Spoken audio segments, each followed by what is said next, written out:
No witam w kolejnym odcinku z informacjami o Jurassic World Evolution 2. Koniecznie zasubskrybuj kanał, żeby nie przegapić żadnej nowej informacji, bo Ciebie nic to nie kosztuje, a mnie bardzo motywuje do dalszej pracy. Dzisiaj o niebezpieczeństwie, ale bez zbędnego przedłużenia intro i lecimy z materiałem. Zapraszam.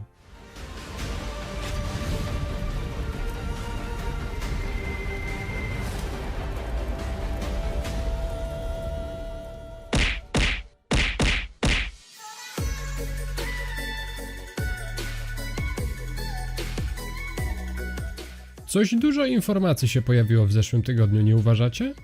Czyżby w tym tygodniu pojawił się nowy profil gatunku? No ale do rzeczy. Ostatnio przedstawiłem wam wszystkie biomy, na jakich będziemy mogli grać oraz przedstawiłem zagrożenia, jakie będą się pojawiać na każdym z nich. Dzisiaj każde z tych zagrożeń omówię, co za sobą niosą i w jaki sposób będzie to utrudniać rozgrywkę. Zaczęliśmy ostatnio od pustyni, to i dzisiaj niech ona będzie pierwsza. Na pustyni będą burze piaskowe, które w znacznym stopniu będą zmniejszać widoczność w parku. Co to oznacza? Ano nie będziemy mogli skanować naszych dinozaurów, więc nie będziemy wiedzieć, jakie się aktualnie mają nasi milusińscy.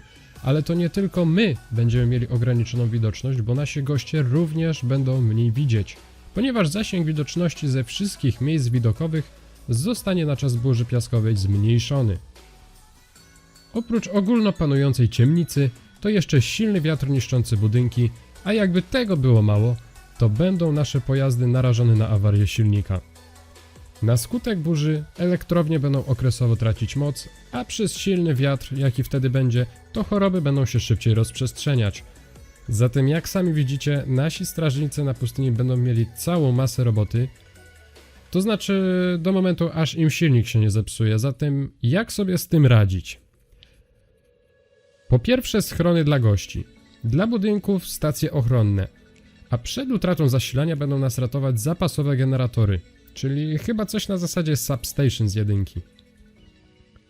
Im więcej na pustynnych terenach im postawimy zamiast zwykłych słupów, tym mniejsza szansa na to, że stracimy prąd w całym parku. No i oczywiście im więcej jednostek strażników w rezerwie, tym lepiej. Burze śnieżne w tajdze i alpejskim klimacie są bardzo podobne do burz piaskowych. Również zmniejszają widoczność naszą, jak i gości. Mało tego, sprzęt tak zacznie wariować, że stracimy po części z oczu nasze dinozaury. Znaczy, dalej będziemy je widzieć na wybiegach, ale nie na mapie. Najgorsze w tym jest to, że nie będziemy wtedy wiedzieć nic o ich stanie zdrowia i samopoczuciu. W szczególności, że dinozaury w dwójce będą mogły cierpieć na odmrożenia. Żeby było śmieszniej, to oczywiście pojazdy również będą miały wtedy swoje ograniczenia, jak chociażby będą mocno spowolnione.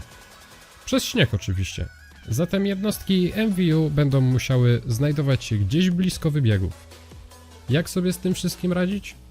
Schrony dla gości to po pierwsze, ale w odcinku z opisami biomów mówiłem wam, że można rozpoznać nadchodzącą burzę śnieżną przez opadające grube płatki śniegu i gromadzący się na budynkach śnieg.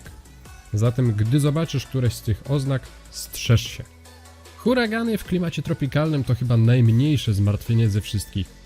Będą powodować uszkodzenia budynków, ogrodzeń i słupów, czy jednostek, które wyślemy, żeby naprawiać szkody. Ale w porównaniu z burzą piaskową czy śnieżną to wydaje się to być niczym, w szczególności, że nie mają mieć znacznego wpływu na nasze dinozaury. Zatem tutaj wystarczą schrony dla gości, no i tak na wszelki wypadek trochę oddziałów strażników, żeby miał kto naprawiać. Tornada w jedynce były czymś, czego się nie chciało spotkać. Tutaj występują one w klimacie umiarkowanym i również nie chcesz ich zobaczyć. Zniszczą wszystko na swojej drodze. Dinozaury będą się bać i również będą niszczyć ogrodzenia. Ogólna masakra, ale do tego przyzwyczaiła nas jedynka, więc tutaj wiemy jak sobie radzić. Duży zapas wszystkich jednostek, do napraw budynków, do leczenia dinozaurów i do usypiania ich, żeby można było je przenieść z powrotem na wybiegi, po całej zadymie. No i oczywiście schrony. Jak sami widzicie, lekko nie będzie. Będzie lać, sypać, wiać i dachy urywać. Bardzo duża różnorodność, co lokacja, to nowe wyzwania. Fajnie. Teraz mówię fajnie, a później będę się wnerwiać. Jedno jest pewne, nie będziemy się nudzić. I tym pozytywnym akcentem zakończymy ten odcinek, bo na dzisiaj to już wszystko. Koniecznie zostaw subika na kanale, żeby nie pominąć żadnej informacji, bo jak mówiłem na początku, ciebie to nic nie kosztuje, a mnie bardzo motywuje do dalszej pracy. Tymczasem ja będę się z wami żegnał. Na razie, trzymajcie się, piąteczka.